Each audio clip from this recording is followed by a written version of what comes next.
To my YouTube channel biology 10। Biology 10 में आप सभी का स्वागत है।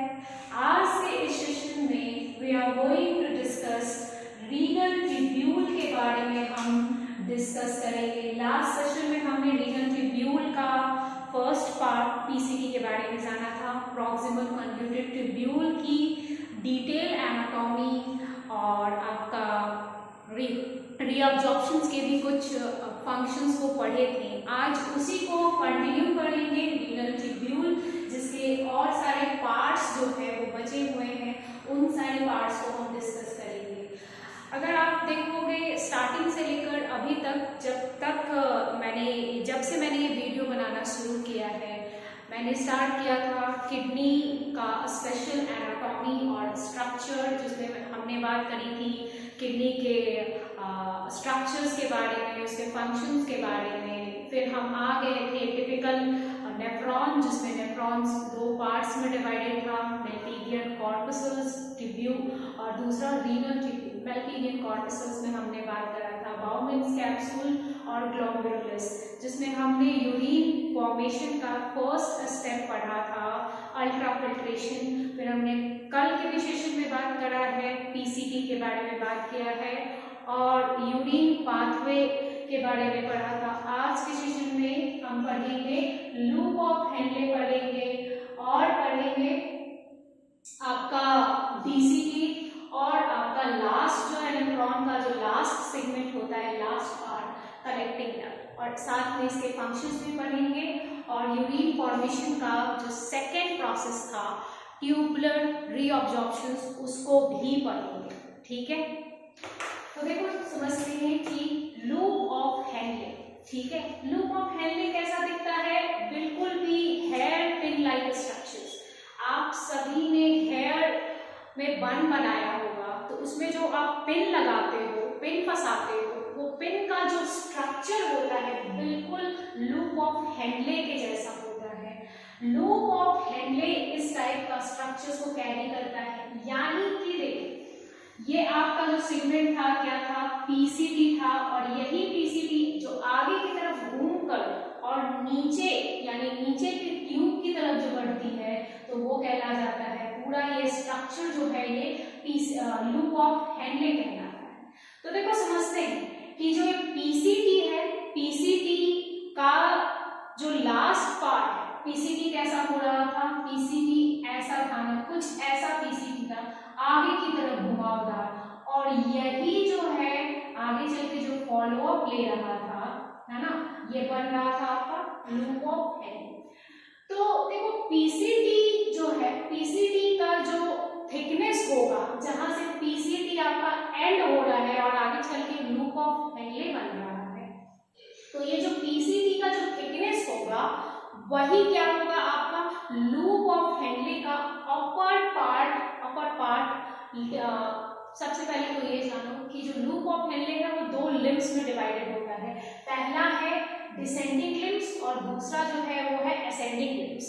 तो असेंडिंग लिम्स में भी आपके दो पार्ट्स और डिसेंडिंग लिम्स में भी आपके दो पार्ट। तो डिसेंडिंग लिम्स जो कि ये वाला सेगमेंट की बात हो रही है, इसके दो पार्ट्स, एक अपर पार्ट्स और दूसरा एक लोअर पार्ट। तो जो अपर पार्ट होगा वो कहां से आ रहा होगा? पीसीटी को फॉलो अप करते आ रहा होगा, है ना। तो पीसीटी का जो थिकनेस होगा, जो डायमीटर होगा, वही क्या होगा? आपका डिसेंडिंग लूप ऑफ हेनले का डायमीटर होगा। तो जो अपर पार्ट है, यहाँ पे मैंने लिखा है डिसेंडिंग लिम्ब का, वही क्या होगा? पीसीटी के डायमीटर के बराबर होगा। यानी जो डायमीटर पीसीटी का है वही डायमीटर क्या है आपका? डिसेंडिंग लूप ऑफ हेनले का अपर पार्ट का है। ठीक है, अब देखते हैं कि ये जो अपर पार्ट है, ये वाली जो पार्ट की मैं बात कर रही हूँ, वो क्या है? सेम डायमीटर फॉलो करता है पीसीटी के डायमीटर के बराबर। अब ये जो आपका अपर पार्ट है वो सिंपल स्क्वामस एपिथेलियम से मिलकर बना है। क्योंकि यहाँ पे डायमीटर भी पीसीटी के ही बराबर है, और हमने लास्ट क्लास में ये भी पढ़ा था कि जो पीसीटी है वो किन सेल से मिलकर बना होता है? Simple squamous epithelium. तो डायमीटर भी सेम है और सेल्स भी सेम ही है, यानी कि डायमीटर भी आपका सेम हो गया और made up of the same as the PCT made up of, है ना। तो सिंपल स्क्वामस एपिथेलियम से मिलके बना है। इसकी अपर पार्ट की बात हो रही है, यानी थिकर सेगमेंट की बात हो रही है, चौड़ी वाली सेगमेंट की बात हो रही है।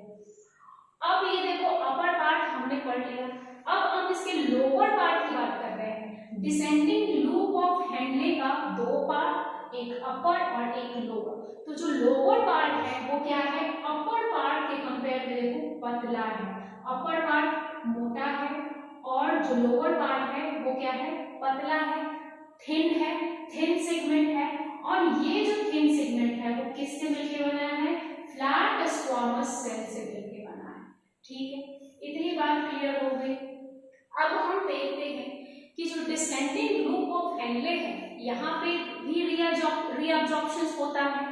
पीसीटी में क्या हो रहा था, मैक्सिमम रीअब्जॉर्प्शन हो रहा था, वाटर का, सोडियम का, है ना, ग्लूकोज, अमीनो एसिड्स, विटामिन, इन सारी चीजों का रीअब्जॉर्प्शन हो रहा था। अब क्या है कि अब क्या हो गया कि ये लूप ऑफ हैंडले में फिल्ट्रेट आ गया, है ना, सारा बह के अब पीसीटी से लूप ऑफ हैंडले में आ चुका है। तो लूप ऑफ हैंडले जहां पे दो लिम्स हैं उसके, एक डिसेंडिंग पार्ट है और एक असेंडिंग लूप ऑफ हैंडले है। तो जो डिसेंडिंग पार्ट है वो क्या है, उसमें आपका वाटर का जो भी ऑब्जॉर्प्शन है उसकी परमिएबिलिटी है, यानी कि ये वाला जो सेगमेंट है डिसेंडिंग लूप ऑफ हैंडले वो क्या करता है, वो अलाउ करता है कि वाटर क्या है वो रीअब्जॉर्ब होंगे, लेकिन सॉल्ट का रीअब्जॉर्प्शन उस वाले सेगमेंट में नहीं होगा। किस में नहीं होगा, डिसेंडिंग लूप ऑफ हैंडले में सॉल्ट का रीअब्जॉर्प्शन नहीं होगा, वाटर का रीअब्जॉर्प्शन होगा। ठीक है, that is the very important point. इतनी बात समझ में आ गई, डिसेंडिंग लूप ऑफ हैंडले हमने देख लिया। अब हम दूसरे लिम्स की बात करेंगे। लूप ऑफ हैंडले का ही दूसरा लिम्ब जिसे कहते हैं असेंडिंग लूप ऑफ हैंडले।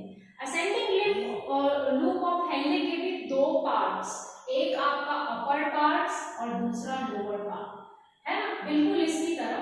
तो जो अपर पार्ट है, अपर पार्ट देखो, अपर पार्ट जो है इसका, ये आपका डिसेंडिंग लूप ऑफ हैंडले जो है आगे चल के वो खुलता किसमें है, आगे चल के वो बन जाता है आपका डीसीटी, है ना। यानी कि असेंडिंग लूप ऑफ हैंडले जो है वो उसका अपर पार्ट, ठीक है, वो डिस्टल कॉन्वोल्यूटेड टिब्यूल यानी पीछे की तरफ, ये कैसी टिब्यूल है जो पीछे की तरफ घूमी हुई है।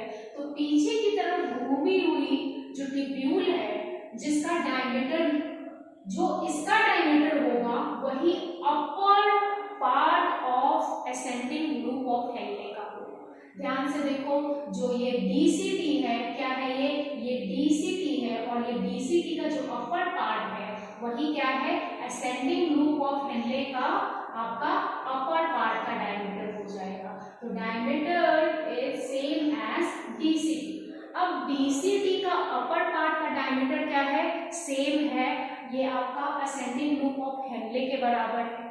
तो अगर डायमीटर सेम है तो किन सेल से मिलके बना होगा, डीसीटी भी मिलके बना होता है सिंपल क्यूबॉइडल एपिथेलियम से, और असेंडिंग लूप ऑफ हैंडले का जो अपर पार्ट है वो भी बना होता है सिंपल क्यूबॉइडल एपिथेलियम से। ठीक है, अब हम बात करते हैं नीचे वाले पार्ट की बात कर रहे हैं। असेंडिंग लूप ऑफ हैंडले की बात चल रही है, जिसके लोअर पार्ट की बात करेंगे जो कि पतला आपका थिन सेगमेंट होता है। ये देखो थिन सेगमेंट, इसकी चौड़ाई जो है आपका इसका डायमीटर जो है ये इसके कंपेयर में ये क्या है, थिन है। तो इसका जो सेगमेंट होता है वो कैसा होता है, थिन होता है, पतला होता है ना। ट्यूब जो है वो पतली होती चली जाती है। अब ये जो थिन सेगमेंट है यानी लोअर पार्ट है वो किससे मिलकर बना है, फ्लैट स्क्वामस सेल से मिलकर बना है। ठीक है, अब इतनी बात समझ में आ गई। हमने डिस्कस किया कि लूप ऑफ हैंडले जिसके दो सेगमेंट्स होते हैं आपके, एक डिसेंडिंग लूप ऑफ हैंडले जिसके दो पार्ट, अपर पार्ट और lower part. Ascending loop of Henle उसके भी दो पार्ट, एक अपर पार्ट और एक लोअर पार्ट। तो अब हमने देखा कि जो डिसेंडिंग लूप ऑफ हेनले है उस वाले सेगमेंट में वाटर का रीअब्जॉर्प्शन अलाउ है, लेकिन सॉल्ट का रीअब्जॉर्प्शन अलाउ नहीं है ना। परमिएबिलिटी का मतलब होता है अलाउड, है ना, यानी कि परमिशन, है ना। लेकिन असेंडिंग लूप ऑफ हेनले जो है उसमें आपका उल्टा हो गया। अब ये वाटर की इम्परमिएबिलिटी है, यानी कि यहाँ पे वाटर का रीअब्जॉर्प्शन नहीं होगा बल्कि सॉल्ट का रीअब्जॉर्प्शन होगा, ठीक है। तो ये जो पॉइंट है ये बहुत इंपॉर्टेंट पॉइंट है और इस इंपॉर्टेंट पॉइंट से क्वेश्चन जो है वो एग्जाम में आते ही आते हैं। तो ये दोनों इंपॉर्टेंट पॉइंट को ध्यान में रखना है कि असेंडिंग लूप ऑफ हेनले में परमिएबिलिटी किसकी होती है, सॉल्ट की परमिएबिलिटी होती है, और डिसेंडिंग लूप ऑफ हेनले में परमिएबिलिटी जो है वो वाटर की होती है, ठीक है। हमने समझ लिया लूप ऑफ हेनले का स्ट्रक्चर भी देखा, फंक्शंस भी देखा और उसका रीअब्जॉर्प्शंस भी देखा कि कौन कौन से लिम्स में उसका रीअब्जॉर्प्शंस होता है ना।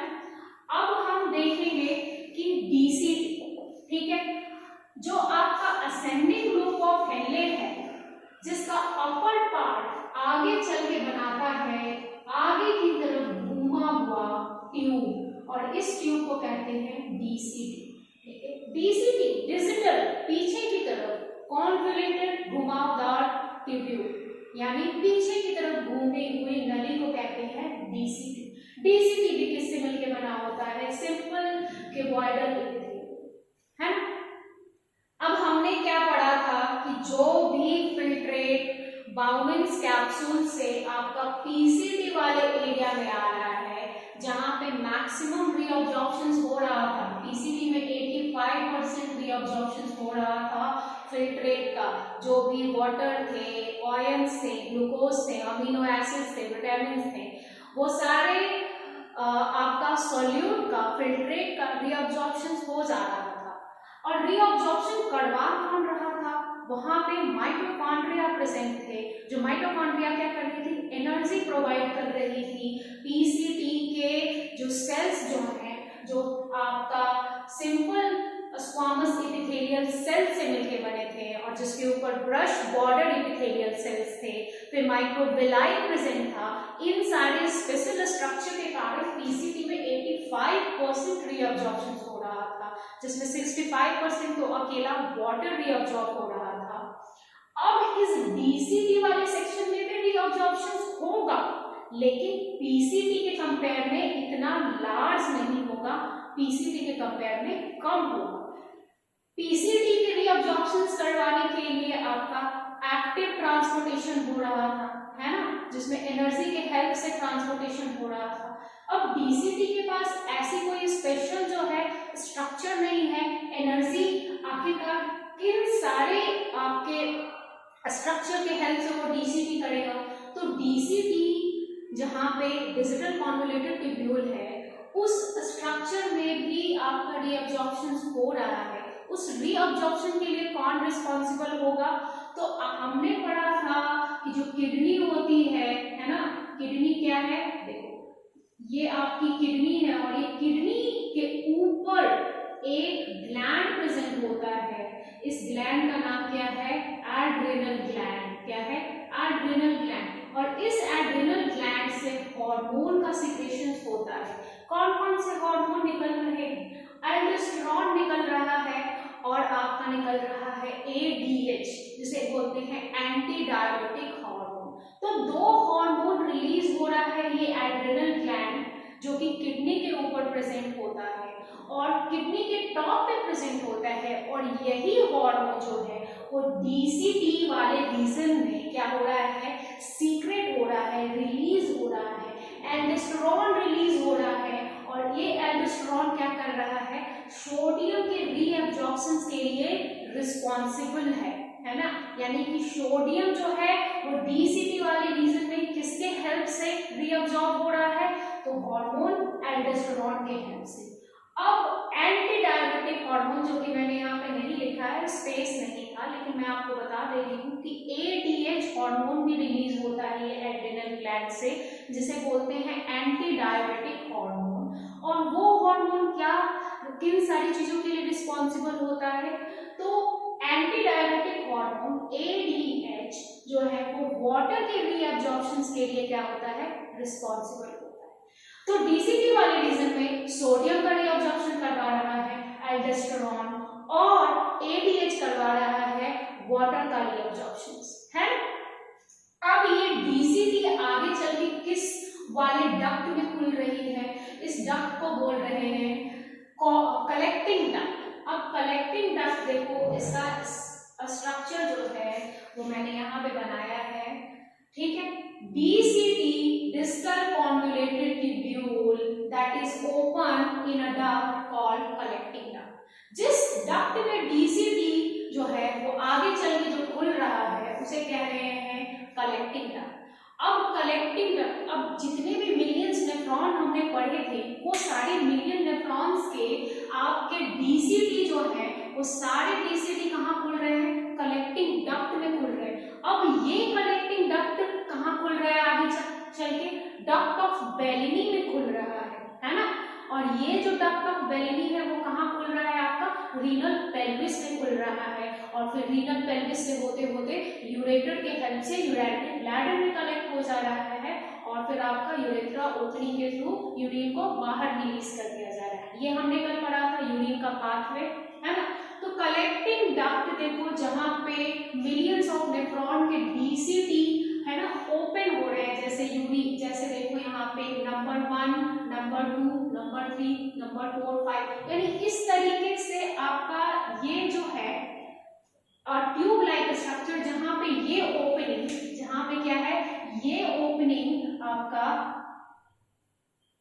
लेट्स से ये ओपनिंग क्या है आपका, इससे कनेक्टेड होगा, जिसे कह दिया जा रहा है DCT, है ना। तो जो DCT जिस ओपनिंग में खुलता है उसे कहते हैं कलेक्टिंग डक्ट, और इसी कलेक्टिंग डक्ट में क्या होता है, यूरिन आपका कंसंट्रेटेड हो जाता है ना। यूरिन क्या होता है, कंसंट्रेटेड होता है, और आपका ड्रॉप करके यूरिन का फॉर्मेशन जो है इस वाले कलेक्टिंग डक्ट में फाइनल वे में, फाइनल वॉल्यूम के साथ यहाँ पे फॉर्म्ड हो जाता है ड्रॉप करके, ठीक है।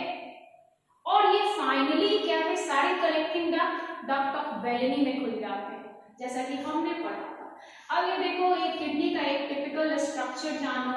अब ये टिपिकल स्ट्रक्चर जिसमें हमने पढ़ा था किडनी के दो पार्ट, एक आउटर रीजन जिसे बोलते हैं रीनल कॉर्टेक्स। अब रीनल कॉर्टेक्स में क्या आ रहा है, मेल्पिगियन कॉर्टिसल्स जिसमें बाउमेंस का कैप्सूल आ रहा था, और ग्लोमेरुलस आ रहा था ना, जिसका हमने डिटेल एनालिसिस पढ़ा था, डिटेल स्ट्रक्चर पढ़ा था। PCT जिसका हमने देखा, प्रॉक्सिमल कन्वोल्यूटेड ट्यूब्यूल। DCT को अभी पढ़ा हमने, है, ठीक है। तो रीनल कॉर्टेक्स में कौन कौन आ जा रहा है, मेल्पिगियन कॉर्टिसल्स, PCT और DCT। और रीनल मेडुला जो कि किडनी का इनर रीजन होता है, जिसमें लूप ऑफ हेनले आ गया आपका, है ना, कलेक्टिंग डक्ट आ गया, ठीक है। ये क्या कहला रहा है, कलेक्टिंग डक्ट। फिर आपका डक्ट ऑफ बेलिनी। तो इस तरीके से क्या हुआ, हमने आज पढ़ा कि रीनल ट्यूब्यूल के जितने भी पार्ट्स बचे थे, चाहे वो लूप ऑफ हेनले हो या DCT हो और कलेक्टिंग डक्ट हो, कैसे हमारा जो नेफ्रॉन है वो यूरिन का रीअब्जॉर्प्शन करता है। तो आज हमने पढ़ा है कि यूरिन का जो सेकेंड स्टेप है जिसको बोलते हैं ट्यूबुलर रीअब्जॉर्प्शंस, वो मैकेनिज्म आज हमने पढ़ा। और कल के सेशन में हम पढ़ेंगे ट्यूबुलर सिक्रेशन पढ़ेंगे और रीनल प्रेशर पढ़ेंगे, यानी किडनी के अंदर कौन कौन से प्रेशर जो हैं वो एग्जर्ट होते हैं, है ना, वो सब पढ़ेंगे। जैसे कैप्सुलर हाइड्रोस्टैटिक प्रेशर हो गया, ठीक है, ये सब पढ़ेंगे। नेट फिल्ट्रेशन पढ़ेंगे। फिर उसके बाद आपका लास्टली बच जाता है, आपका ये टॉपिक खत्म होने पे ही है, फिर लास्ट का आपका बच जाता है किडनी डिसऑर्डर्स और डिजीज, जो कि हम लास्ट के सेशन में देखेंगे। तो आज के लिए बस इतना ही। आई होप ये सेशन आपको समझ में आया हो। अगर समझ में आया हो तो आप लाइक कर सकते हैं, सब्सक्राइब कर सकते हैं और शेयर कर सकते हैं। Thank you so much, bye bye.